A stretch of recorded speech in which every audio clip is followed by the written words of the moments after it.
मेरे साथ ऐसा क्यों हो रहा है भगवान परशुराम? मेरी विद्या, मेरा साहस, मेरा सामर्थ्य सब क्यों छूट रहा है मुझसे? ऐसा क्यों हो रहा है भगवान परशुराम? अंगराज कर्ण,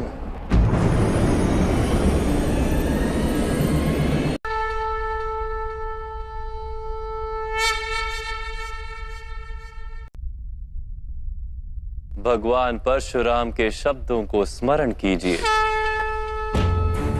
जाओ कर्ण, जीवन में एक समय ऐसा आएगा जब तुम्हारे लिए परीक्षा का सबसे बड़ा क्षण होगा। तो उसी क्षण तुम्हारी विद्या तुम्हारा साथ छोड़ देगी, लुप्त हो जाएगी, तुम्हारे किसी काम नहीं आएगी। जो विद्या नीति के मार्ग पर चलकर प्राप्त की जाती है, वो संकट के समय में साथ छोड़ देती है। ये भगवान परशुराम का श्राप नहीं अंगराज, प्रकृति का नियम है। किंतु मैंने अथक श्रम किए थे विद्या प्राप्त करने के लिए वासुदेव। फिर मुझे क्यों मेरी विद्या का विस्मरण हो गया?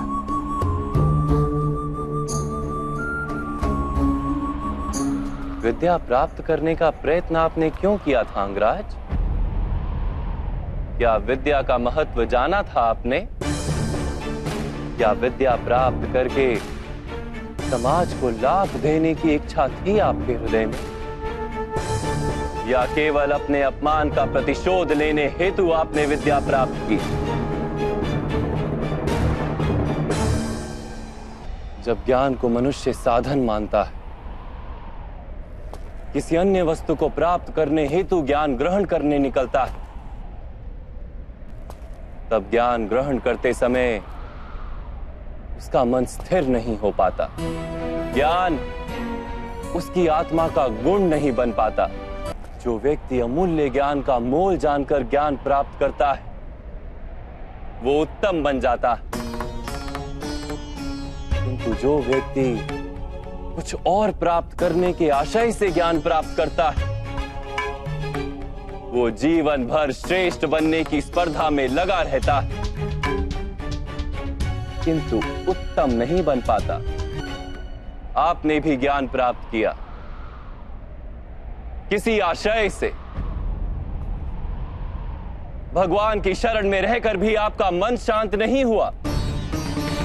आप प्रतियोगिता करते रहे कहीं दूर बैठे अर्जुन के साथ। मैं लौटूंगा, पर इतना विश्वास दिलाकर जाता हूँ कि मैं भारतवर्ष का सबसे श्रेष्ठ धनुर्धर बनकर लौटूंगा और आपके सभी शिष्यों से श्रेष्ठ बनूंगा मैं। ज्ञान प्राप्ति का आपका आशय ही अनुचित था, तो इस विद्या का विस्मरण कैसे नहीं होता अंगराज? कैसे नहीं करता मैं प्रतियोगिता वासुदेव? कैसे समझौता कर लेता अपने जीवन के साथ? ये समाज निरंतर ही मेरी संभावनाओं को कुचलता रहा है, मेरी शक्ति को सम्मान नहीं दिया, मेरे स्वप्नों को स्वीकार नहीं किया, सदा ही सूत पुत्र कहकर अपमानित करता रहा है मुझे। अपने पिता की बात मान लो, क्योंकि उन्हें ज्ञान है कि सूत में सामर्थ्य नहीं होता।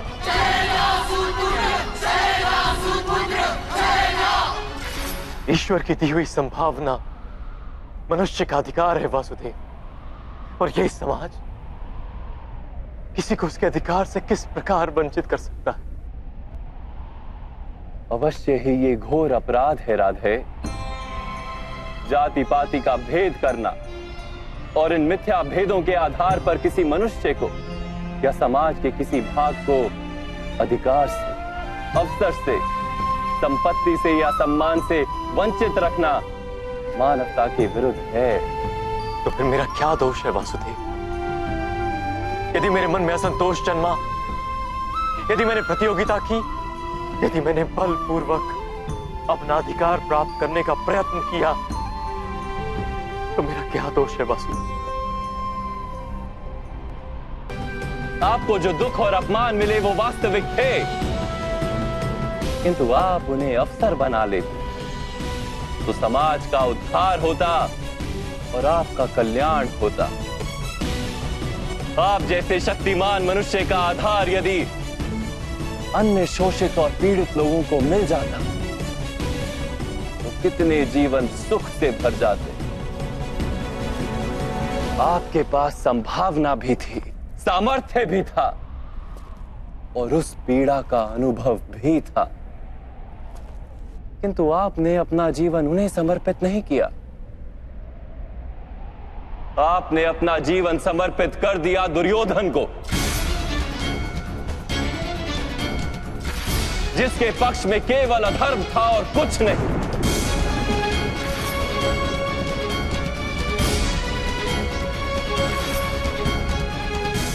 अब देखिए अपनी स्थिति। आप दुर्योधन के पक्ष में खड़े रहे, आप पांचाली के वस्त्र हरण जैसे पाप के भागी बने।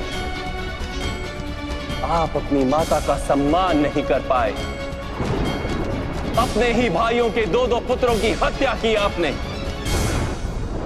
और आज अपना धर्म गंवाकर, अपनी विद्या गंवाकर, अपना संतोष गंवाकर अपने ही अनुज के हाथों मरने के लिए सज खड़े।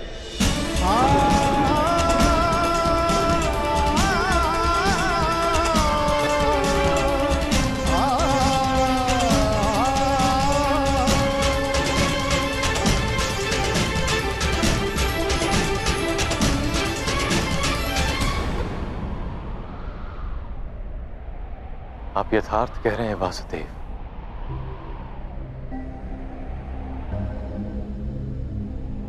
किंतु मैं मित्र दुर्योधन के उपकारों का विस्मरण नहीं कर सकता। कौन सा उपकार राधे? क्या आपसे मित्रता करने के पश्चात दुर्योधन ने समग्र हस्तिनापुर के सूतों और पीड़ित मनुष्यों को विद्या का अधिकार दे दिया? क्या उसने सारे पीड़ित और शोषित समुदाय को अपना लिया? नहीं,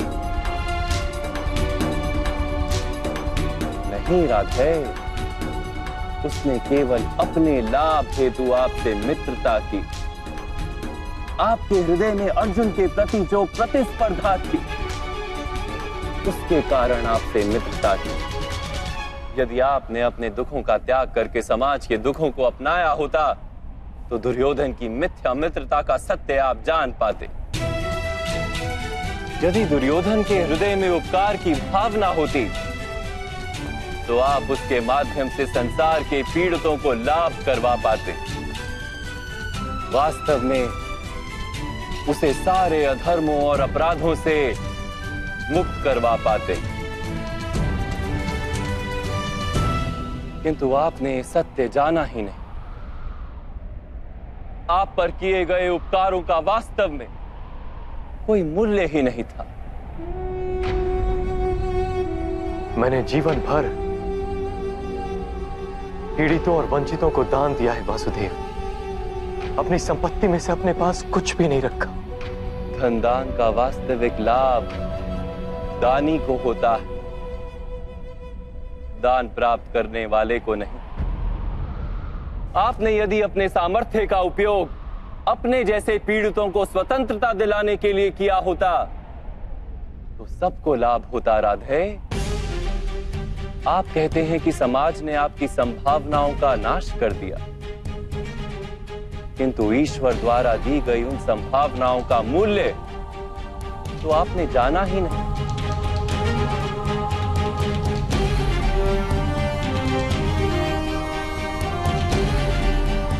एक सत्य जान लीजिए, जो व्यक्ति समाज के लिए जीता है उसे स्वयं भी लाभ होता है, किंतु जो व्यक्ति केवल अपने लिए जीता है वो स्वयं को और समाज को दोनों को हानि पहुंचाता है। कुरुक्षेत्र में आज जो विध्वंस हो रहा है उसका कारण ना दुर्योधन है और ना ही मामा श्री शकुनी। ये पाप 3 महारथियों का है, महामहिम भीष्म, गुरु द्रोण और आप राधे।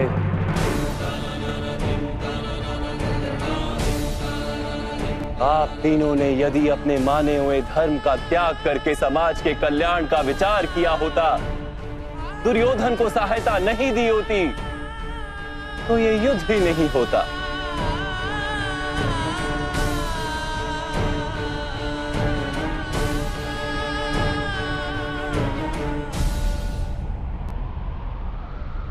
आप उचित कह रहे हैं वासुदेव। इस समाज को जितनी हानि अधर्मियों से नहीं होती, उससे अधिक हानि धर्म जानने वालों की निष्क्रियता से होती है। इस महायुद्ध का पाप हमारे सर है।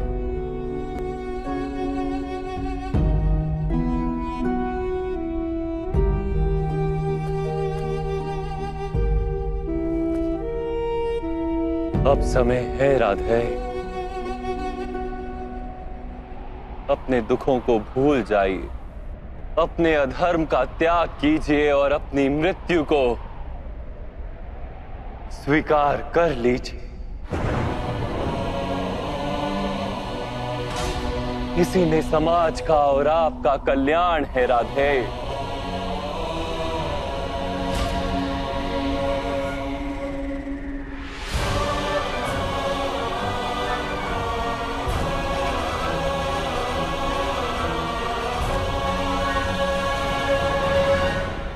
मैं आपका आदेश स्वीकार करता हूं वासुदेव, मृत्यु का भी स्वीकार करता हूं।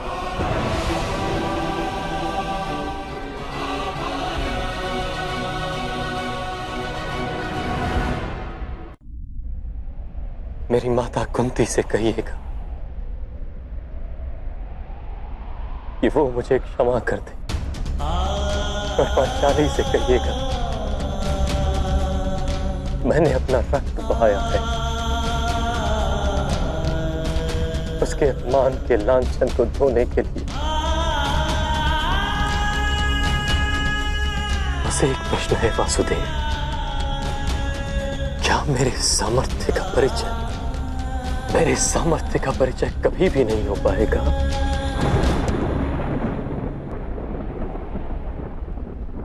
राधे, जब आपके हाथ में धनुष नहीं, आपके रथ का पहिया भूमि में धंसा और आपको अपनी विद्या का विस्मरण हो गया है, ऐसे अवसर का लाभ उठाकर आपका वध करना पड़ रहा है। क्या यही आपके सामर्थ्य का प्रमाण नहीं?